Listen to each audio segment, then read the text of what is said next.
आप सभी साथियों का एक बार हमारे YouTube चैनल पर बहुत बहुत स्वागत है। करंट अफेयर्स के कुछ महत्वपूर्ण प्रश्न हम लोग देखेंगे। ये क्लास बहुत ही सभी प्रतियोगी परीक्षाओं के लिए उपयोगी है और बहुत ही महत्वपूर्ण है। पूरी वीडियो के बहुत ध्यान से देखेंगे और अगर श्रद्धा होगी, अगर थोड़ा सा शरीर में जान बची है तो कॉपी पेन लेकर नोट जरूर कर लेंगे ताकि रिवीजन करने में आसानी मिले। हर परीक्षा में 10 से 15 प्रश्न पूछे जाते हैं। दूसरी बात एक और ये है कि उन सभी छात्रों का आज बहुत बहुत धन्यवाद जिन्होंने हमारे साथ चलकर जिला समाज कल्याण अधिकारी जी को ज्ञापन सौंपा है। उन सभी छात्रों को बहुत बहुत धन्यवाद है। इतनी धूप में वो गए तो ज़रूर वे विद्यार्थी बहुत ही अच्छे हैं और जो प्रयास किया गया उसके माध्यम से बताया भी गया सभी को कि स्कॉलरशिप की एक समस्या थी, जो उसका पूरा आश्वासन दिया है। उन्होंने कहा है कि स्कॉलरशिप के लिए पुनः पोर्टल खोला जाएगा और जिन विद्यार्थियों में कोई टेक्निकल इशू है उसे सही करने के बाद स्कॉलरशिप दे दी जाएगी। अब हम उन विद्यार्थियों के बारे में भी बात करेंगे जो 2 मिनट आए हैं और अभी तुरंत चले जाएंगे किसी न किसी ज़रूरी काम से, तो उन विद्यार्थियों का भी बहुत बहुत धन्यवाद है।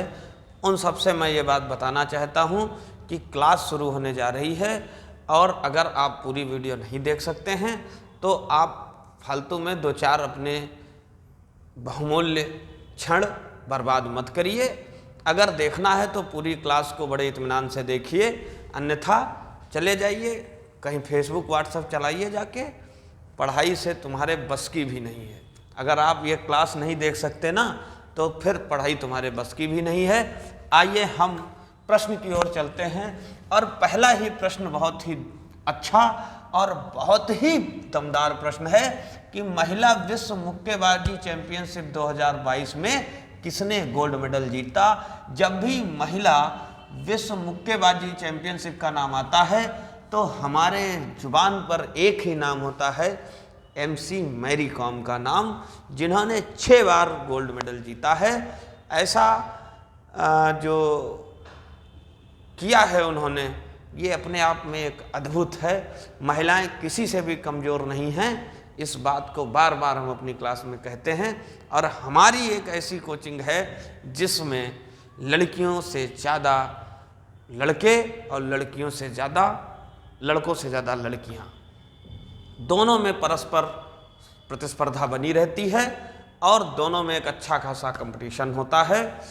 टॉपर जरूर कोई भी हाल फिलहाल में लड़की नहीं आ पाई है। शुरुआत में जो है 1-2 विद्यार्थियों ने टॉप किया था लड़कियों में, गर्ल्स ग्रुप में। अभी सन्नाटा है, लेकिन बहुत ही जल्दी हो सकता है पासा पलट जाए। बॉयज़ भी कमज़ोर नहीं हैं, वे भी लगातार मेहनत कर रहे हैं। महिला विश्व मुक्केबाजी चैंपियनशिप कहाँ आयोजित की जा रही है, तो ये दोस्तों नई दिल्ली में आयोजित की जा रही है। और नई दिल्ली कहाँ है, तो ये भारत में है, भारत की राजधानी है नई दिल्ली। किसने किसने जीता है, तो पहला जो नाम है वो है नीतू घंघस। दूसरा जो नाम है वो है स्वीटी बूरा। स्वीटी बूरा, ये 2 लोग हैं जिन्होंने महिला विश्व मुक्केबाजी चैंपियनशिप में गोल्ड मेडल जीता है। इनकी बात करें तो ये 45 से 48 किलोग्राम वेट कैटेगरी में हैं और अगर इनकी बात करें तो ये 85 से 81 किलोग्राम वेट कैटेगरी में है। दोनों अलग अलग वेट कैटेगरी में हैं, इसलिए हम अलग अलग वेट कैटेगरी के हिसाब से याद रखेंगे। अगर मैं बात करूं 2022 की, तो 2022 में जो यही खिताब हासिल किया था निकहत जरीन ने, उनका नाम भी जरूर याद रखेंगे, निकहत जरीन।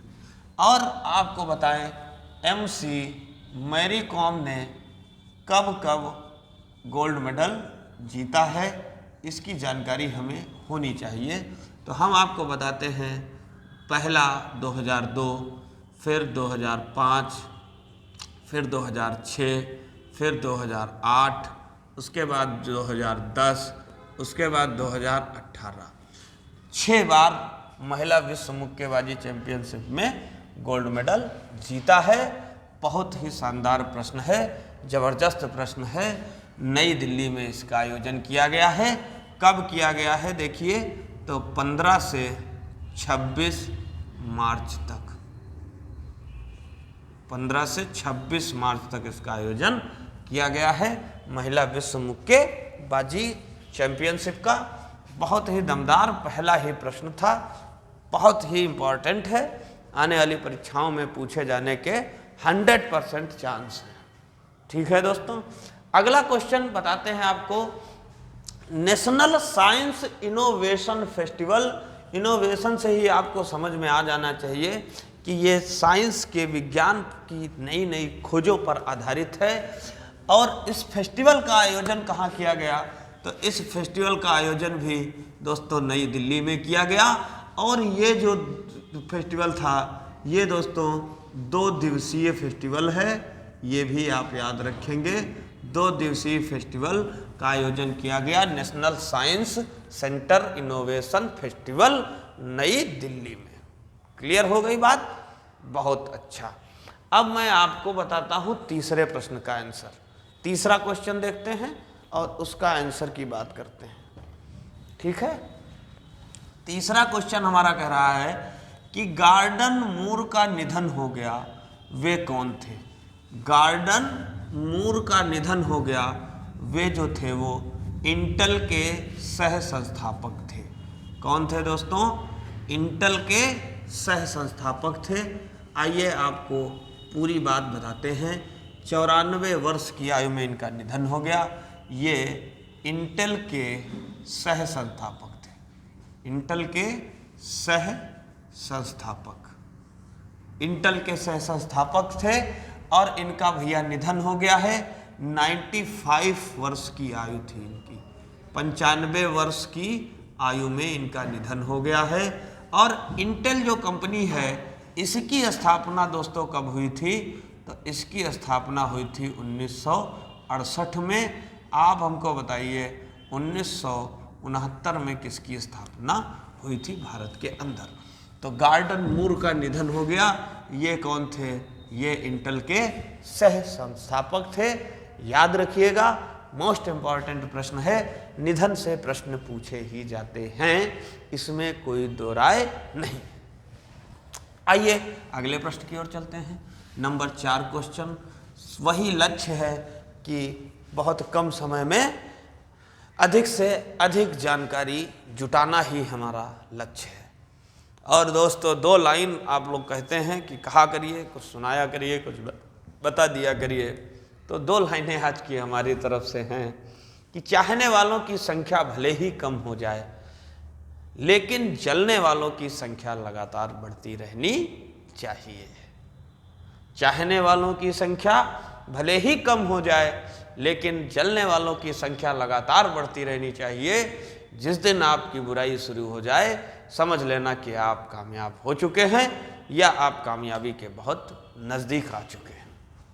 आइए, राष्ट्रीय हरित परिषद ने किस राज्य की रामसर साइट पर 10 करोड़ का जुर्माना लगाया है। दोस्तों ये जो 10 करोड़ का जुर्माना लगाया गया है, ये सिर्फ और सिर्फ इसलिए लगाया गया है ताकि रामसर साइट का पुनरुद्धार हो सके।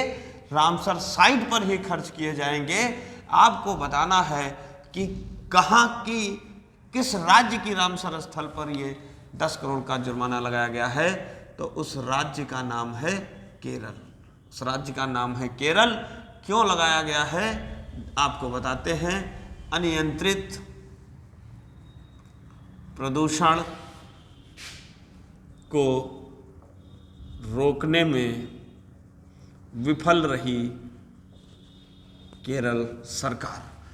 रामसर साइट क्या होती है, रामसर स्थल उनको घोषित किए जाते हैं जहां पर पर्यावरण को बचाना होता है। कुछ स्पेशलाइज्ड स्थल हैं जिन्हें हमको बचाना होता है, प्रदूषण से दूर रखना होता है, क्योंकि पर्यावरण प्रदूषण एक बहुत बड़ी समस्या है। इस समस्या से निपटने के लिए हमारे जो भी धरोहर हैं उनको सुरक्षित रखना है, पर्यावरण को बचाना है, तो रामसर स्थल को बचाना पड़ेगा। और 10 करोड़ का जुर्माना लगाया गया है, 10 करोड़ का जुर्माना लगा दिया गया है। आइए आपको कुछ और जानकारी देते हैं। भारत में 75 रामसर स्थल हैं। कुल कितने हैं भाइयों? 75 रामसर स्थल हैं। एक क्वेश्चन है कि किस राज्य में रामसर स्थल सबसे ज़्यादा हैं, उसको आपको कमेंट बॉक्स में बताना है। कौन सा ऐसा राज्य है जिसमें रामसर स्थल सबसे ज़्यादा है? अपना उत्तर प्रदेश कितने नंबर पर आता है? उत्तर प्रदेश में कितने रामसर साइट्स हैं ये भी बताना है। केरल में आपको बता दूं, वेम्बनाड झील और अष्टमुडी झील में ये देखा गया है सबसे ज़्यादा प्रदूषण। और ये जो राष्ट्रीय हरित परिषद है, इसको शॉर्ट में दोस्तों NGT कहते हैं। और NGT की जो स्थापना हुई थी वो दोस्तों 2010 में हुई थी। फुल फॉर्म इसका यहाँ लिखा है। राष्ट्रीय हरित परिषद ने केरल की रामसर साइट पर 10 करोड़ का जुर्माना लगाया गया है। रामसर स्थल का ही पुनरुद्धार किया जाएगा, अन्य कोई काम नहीं किया जाएगा। ठीक है दोस्तों, बहुत अच्छा। आइए अब हम अगले प्रश्न की ओर चलते हैं। 5 नंबर क्वेश्चन हमारा कह रहा है, किस राज्य सरकार द्वारा थान थाई पेरियार वन्यजीव अभ्यारण्य को वन्यजीव अभ्यारण्य घोषित किया गया है? तो वो राज्य कौन सा है? वो राज्य है दोस्तों तमिलनाडु। कौन सा राज्य है? तमिलनाडु राज्य है। ये सारा करंट अफेयर्स में सुनूंगा। मैंने क्लास बनाना बंद कर दिया था, मैंने पुनः शुरू किया है, लेकिन ये मेरे शहर का ये इतना बड़ा दुर्भाग्य है कि यहाँ स्टूडेंट इतना बेवकूफ़ है कि उसको ये नहीं पता है कि करंट अफेयर्स परीक्षाओं में पूछा जाएगा, और कोई विद्यार्थी करंट अफेयर्स पर ध्यान नहीं देता है, जबकि बड़े बड़े शहर के विद्यार्थी ये ध्यान देते हैं कि करंट अफेयर्स बहुत इम्पोर्टेंट है। यहाँ का विद्यार्थी करंट अफेयर्स बिल्कुल पढ़ता ही नहीं है। वीडियो मिल जाएगी तब भी नहीं पढ़ेगा, टेस्ट देंगे तब भी नहीं पढ़ेगा। तो ये बहुत बड़ी समस्या है भाई। जो लोग पढ़ते हैं वो लोग रोज़ पढ़ें, रेगुलर पढ़ें और रिवीजन करें, मेहनत करें। कंपटीशन कहीं नहीं है। सब छात्र सिर्फ दिखावे के लिए तैयारी कर रहे हैं। वास्तव में कोई 2 घंटा 3 घंटा रोज़ नहीं पढ़ता है। सब दिखावे के लिए जी रहे हैं, सिर्फ अपने माँ बाप का पैसा बर्बाद कर रहे हैं, अपना समय खराब कर रहे हैं, और इसके अलावा कुछ नहीं कर रहे हैं। सबको नहीं कह रहा हूँ, कुछ ऐसे विद्यार्थी हैं बस। अब मैं ये चाहता हूँ कि वो विद्यार्थी भी पढ़ें, सारे विद्यार्थी पढ़ें, सभी सेलेक्ट हों, सभी कोई ना कोई अच्छी नौकरी करें। यही एक टीचर का सबसे बड़ा जो टीचर की इच्छा है वो यही है। आइए बताते हैं आपको कुछ परियोजनाओं के बारे में बताते हैं। आज हम देख रहे हैं कि काफ़ी देर से रामसर स्थल और वन्यजीव अभ्यारण्यों की बात हो रही है, तो आपको बताना है कि उत्तर प्रदेश में कितने वन्यजीव अभ्यारण्य हैं, ये चीज़ आपको बतानी है। जो विद्यार्थी अच्छे हैं वे कमेंट बॉक्स में ज़रा बताएं। अभी हाल ही में एक वन्यजीव अभ्यारण्य उत्तर प्रदेश का भी बनाया गया है, उसको मिलाकर कितने वन्यजीव अभ्यारण्य हो गए हैं आपको मैं बताता हूँ। भारत देश में एक शेर परियोजना चली थी शेरों के संरक्षण के लिए, तो शेर परियोजना 1972 में आई थी। बाघ परियोजना की हम बात करते हैं तो दोस्तों बाघ परियोजना जो है ये 1973 में आई थी। आपको घड़ियाल परियोजना के बारे में बताते हैं तो घड़ियाल परियोजना जो है 1974 में आई थी, और गैंडा परियोजना आई थी। ये सब दोस्तों जीवों को संरक्षण के लिए परियोजनाएं लाई गई थी, तो ये 1987 में लाई थी। और अब इतनी परियोजनाएं हमने आपको बताई हैं, तो एक परियोजना पूछने का हक मुझे भी दे दो। हाथी परियोजना कब भारत में स्टार्ट की गई, ये आप कमेंट बॉक्स में बता दीजिए। ये छोटा सा एक प्रयास किया है कुछ अतिरिक्त जानकारी देने का। अगर ये अच्छा लगा हो तो बहुत अच्छी बात है, नहीं अच्छा लगा हो तो आपके ही सॉफ्टवेयर में कोई दिक्कत है। ये जानकारी मोस्ट इम्पॉर्टेंट और बहुत ही लाभप्रद है।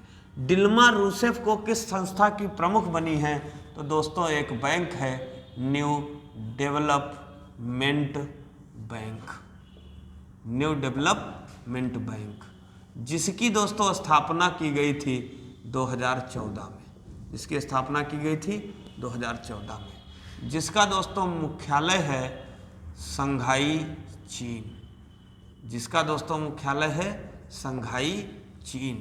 जो हमारे ब्रिक्स देश हैं, ब्रिक्स देशों का जो समूह है, वहाँ के उन देशों के लिए ये बैंक काम करती है।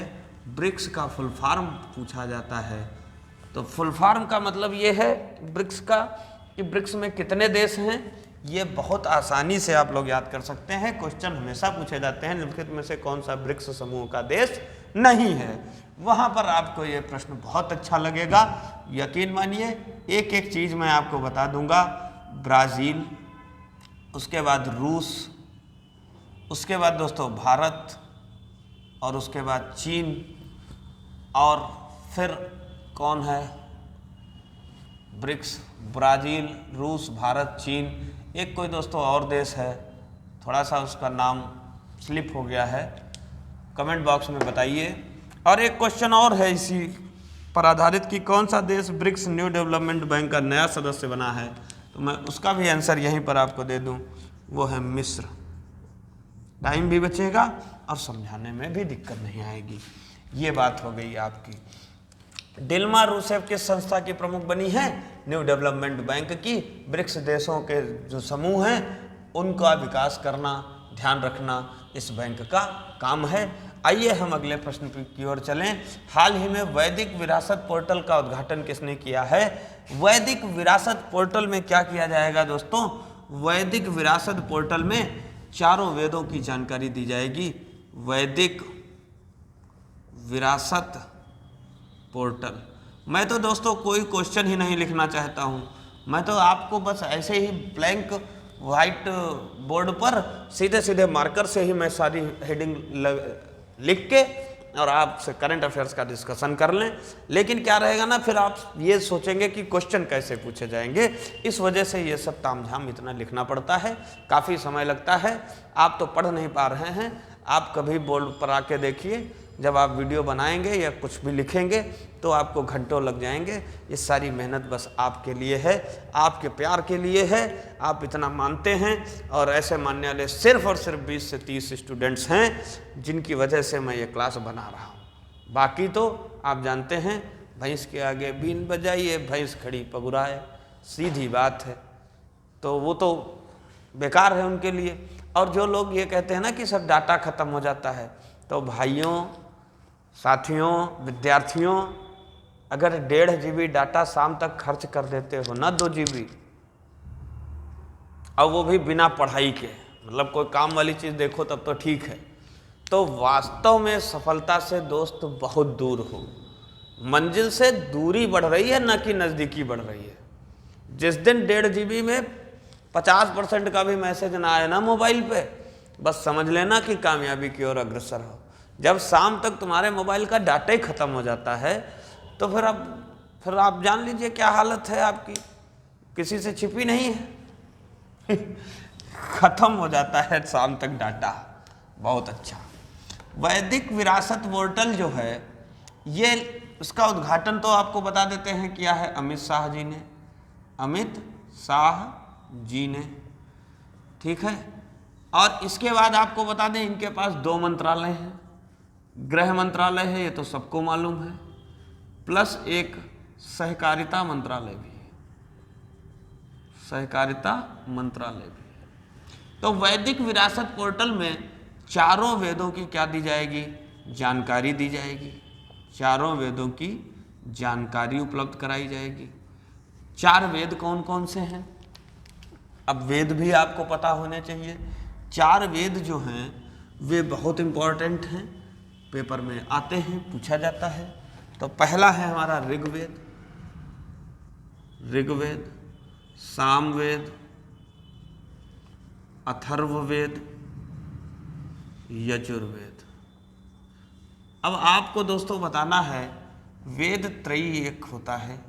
वेद 3 वेदों के समूह को, 3 वेदों के समूह को दोस्तों क्या कहते हैं?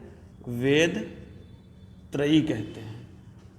काफ़ी बार पूछा गया है, आपको इन चारों में बताना है कौन सा वेद वेद त्रयी के फॉर्म में नहीं आता है।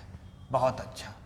8 नंबर प्रश्न पर चलते हैं। असम राइफल्स ने किस तिथि को अपना स्थापना दिवस मनाया? अभी अभी हमने आपको बिहार का स्थापना दिवस मनवाया था, 111वां स्थापना दिवस था। आप सभी को याद ही होगा बिहार ने स्थापना दिवस मनाया था। और अब आपको याद रखना है, क्या याद रखना है? देखिए, अब आपको याद रखना है कि असम राइफल्स ने किस तिथि को अपना स्थापना दिवस मनाया। आइए इस प्रश्न की भी चर्चा कर लेते हैं। प्रश्न तो बहुत ही अच्छा है, दमदार है, बस हम देखना चाहते हैं आप कितना इसको पकड़ पाते हैं। याद रखने की जिम्मेदारी आपकी, पढ़ाने की जिम्मेदारी हमारी। वेद त्रयी में कौन सा वेद नहीं आता है? कमेंट बॉक्स में लिख दीजिए, शर्माइए मत। जो चीज़ें आप कमेंट बॉक्स में एक बार लिख देंगे उन्हें आप कभी नहीं भूलेंगे, ऐसा मेरा दावा है। 24 मार्च 2023 को असम राइफल्स ने अपना 188वां स्थापना दिवस मनाया। ये बात एक पहली चीज क्लियर। दूसरी बात यह है, असम राइफल्स की स्थापना जो है ये हुई थी दोस्तों 24 मार्च 1835 को। याद रखिएगा, भूलने वाली बात नहीं है, 1835 को। आदर्श वाक्य इसका क्या है? याद रखिएगा, याद रखेंगे याद रहेगा। कई छोटी बड़ी परीक्षाओं में पूछा जाता है। आदर्श वाक्य है पूर्वोत्तर के सिपाही, ये है इसका आदर्श वाक्य। अब इसके मुख्यालय की बात करते हैं। इसका मुख्यालय कहाँ है? तो दोस्तों इसका मुख्यालय है शिलांग, मेघालय में। शिलांग, मेघालय, भारत में इसका मुख्यालय है। क्यों ये बनाया गया? क्या करता है? कार्य क्या है इसका? ये एक अर्धसैनिक बल है और ये भारत और म्यांमार की सीमा की सुरक्षा करता है। ठीक है दोस्तों, ये बात हो गई। बहुत अच्छी जानकारी अगर आपको लगी हो तो ताली बजा दीजिए और मन से पढ़ाई करते रहिए। एक चीज़ और है, बहुत अच्छा प्रश्न है, गर्व महसूस होगा आपको। पहला क्वेश्चन था, 2 महिलाओं ने गोल्ड मेडल जीता है, वो भी मुक्केबाजी में, तो थोड़ा होशियार रहिएगा। मुक्केबाजी और फाइटिंग में भी गर्ल्स आगे हैं। दुनिया में सबसे अधिक महिला पायलट किस देश में? दुनिया में सबसे अधिक महिला पायलट किस देश में है? ये तो बात सही है, ये तो आपको याद रहेगा, भारत। लेकिन याद रखना है कि ये रिपोर्ट किसने दी है। काफ़ी जानकारी है, बस यही हमारे और दूसरे लोगों में अंतर है। हम वो सारी चीज़ें आपको देने का प्रयास करते हैं जो प्रतियोगी परीक्षा में घुमा घुमा के खूब सारी पूछी जाती हैं। आइए बताते हैं आपको। देखिए, पार्टीशन तो है ही, बस आप लोग थोड़ा सा ध्यान देते रहिएगा। क्वेश्चन का आंसर करते हैं और नोट करने वाले तो नोट ही कर रहे हैं। 9 नंबर प्रश्न को देखते हैं। 9 नंबर क्वेश्चन को देखते हैं भैया। 9 नंबर प्रश्न कह रहा है, दुनिया में सबसे अधिक महिला पायलट किस देश में है? तो भारत में है। लेकिन बात यह है कि ये किसकी रिपोर्ट के अनुसार? DGCA की रिपोर्ट के अनुसार। अब DGCA क्या है देखिए, तो DGCA है, इसका फुल फॉर्म है दोस्तों directorate general of civil aviation. इसका फुल फॉर्म दोस्तों लिखिए, लिखवाते हैं आपको। डायरेक्टोरेट, ये फुल फॉर्म बहुत जरूरी है दोस्तों। जनरल ऑफ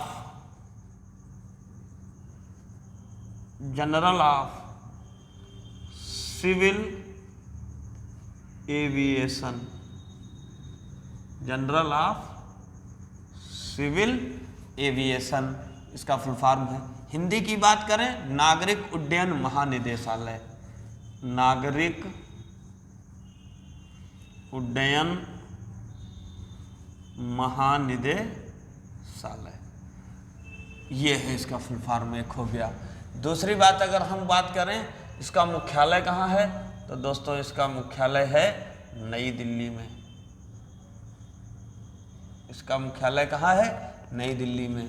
और अभी मैंने कुछ दिन पहले पढ़ाया था महानिदेशक कौन बनाए गए हैं, तो डीजीसीए के महानिदेशक बनाए गए हैं अरुण कुमार जी को।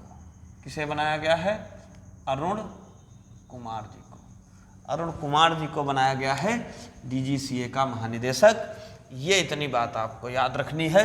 अगले प्रश्न पर चलते हैं। 10 नंबर क्वेश्चन कह रहा है असम के सर्वोच्च नागरिक सम्मान यानी कि असम वैभव, जिससे रतन टाटा जी को सम्मानित किया जा चुका है। कल ही हमने पढ़ाया था आपको। जिन विद्यार्थियों ने कल की क्लास नहीं देखी ना, वो लोग भी देख लें। बहुत इम्पोर्टेंट टॉपिक होते हैं, ये पढ़ना बहुत ज़रूरी होता है। हाँ भाई, 10 नंबर प्रश्न पर चलते हैं। 10 नंबर क्वेश्चन हमारा कह रहा है कि किसे असम के सर्वोच्च नागरिक सम्मान से सम्मानित किया गया है, तो उनका नाम है डॉक्टर तपन सैकिया। क्यों इनको सम्मानित किया गया है, क्योंकि इन्होंने कैंसर रोग की देखभाल में विशिष्ट योगदान दिया है। दूसरी बात है, ये जो पुरस्कार है इसका नाम है असम वैभव। इसमें क्या किया जाता है दोस्तों, पहली बात तो ये है कि 5 लाख रुपए का नगद पुरस्कार दिया जाता है। दूसरी बात क्या होती है, उम्र भर के लिए फ्री मेडिकल इलाज दिया जाता है। ये बात आप याद रखिएगा। असम की बात आई है तो एक चीज़ और जान लीजिए, असम की जो राजधानी है वो कहाँ है, वो है दिसपुर। पहली बात। दूसरी बात, असम के सीएम कौन है, मुख्यमंत्री कौन है, हेमंत बिस्वा शर्मा। तीसरी बात, राज्यपाल तो आपको जरूर ही याद रखने हैं। राज्यपाल हैं गुलाब चंद कटारिया। असम के नेशनल पार्क भी हैं, याद हो ना तो आप लिखना कमेंट बॉक्स में, अगर न याद हो तो मत लिखना, और अगर सब याद हो तभी लिखना, नहीं याद हो तो कहीं से देख के लिखना।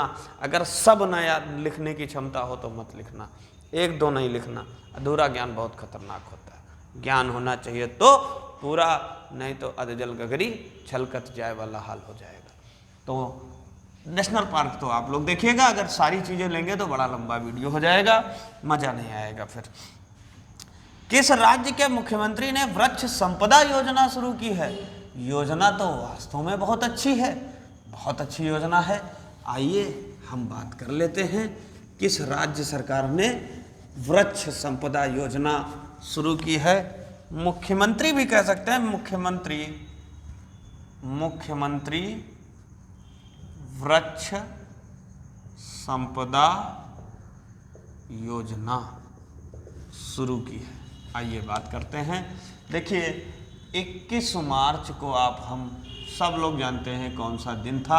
आप लोग बताइए 21 मार्च को कौन सा दिन था, मन में ही ले लीजिए आप, कोई दिक्कत नहीं है।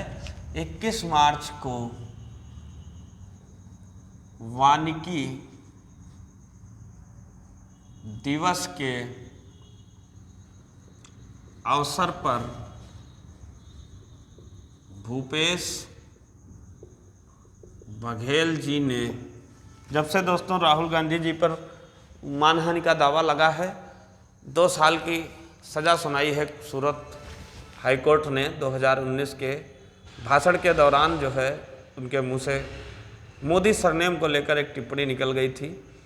मैं तो वैसे भी सबके नाम के आगे भैया जी ही लगाता हूँ, तो अपना तो फंडा ही ये है कि इज्जत दो और इज्जत लो, है ना। और इज्जत देने के बाद भी अगर इज्जत नहीं मिली तो फिर आगे की तो ईश्वर जाने, और कंडीशन पर डिपेंड करता है। 21 मार्च को वानिकी दिवस के अवसर पर भूपेश बघेल जी ने मुख्यमंत्री, फिर से लिखना पड़ेगा, मुख्यमंत्री वृक्ष संपदा योजना का शुभारंभ किया। पहली बात क्या है इसकी विशेषता देखिए, 33 जिलों के 23,600 किसानों द्वारा 36,230 एकड़ में वृक्षारोपण किया जाएगा। ये मोस्ट इम्पॉर्टेंट डाटा है।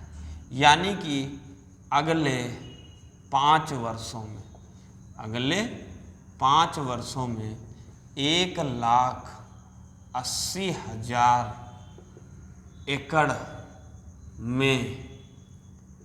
एकड़ में वृक्षारोपण किया जाएगा, जिसमें 12 अलग अलग